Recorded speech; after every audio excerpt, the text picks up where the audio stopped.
La chute d'un milliardaire américain, Jeffrey Epstein, ancien gestionnaire de fonds spéculatifs, aujourd'hui en prison. Arrêté à bord de son jet privé à son retour de France samedi et inculpé pour exploitation sexuelle de dizaines de mineurs.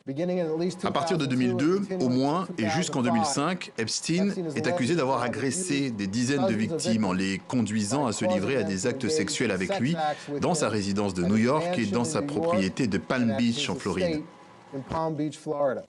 Certaines victimes étaient payées pour en recruter d'autres, selon le procureur, qui appelle toutes les jeunes femmes à se faire connaître, numéro de téléphone à l'appui. Jusqu'ici, elles sont deux à avoir affronté les caméras. Si d'autres personnes sont concernées, mes clientes leur demandent de s'exprimer. Le scandale est d'envergure.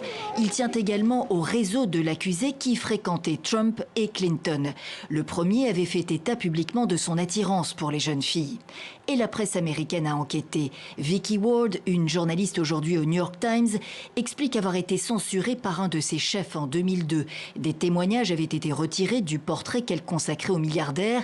Ils auraient permis d'exposer le prédateur sexuel et d'épargner peut-être certaines de ses victimes, regrette-t-elle sur Twitter. Epstein a-t-il bénéficié d'un traitement de faveur? Tous les regards se tournent vers l'actuel ministre du Travail, Alex Acosta, car il y a 10 ans, il était procureur pour la Floride du Sud. Epstein avait été condamné localement pour avoir sollicité les services de prostituées mineures, mais les poursuites lui avaient été évitées au plan fédéral et les victimes n'en avaient rien su, rappelle le Washington Post. Cet arrangement revient aujourd'hui en boomerang et fragilise la position du ministre au sein du gouvernement américain.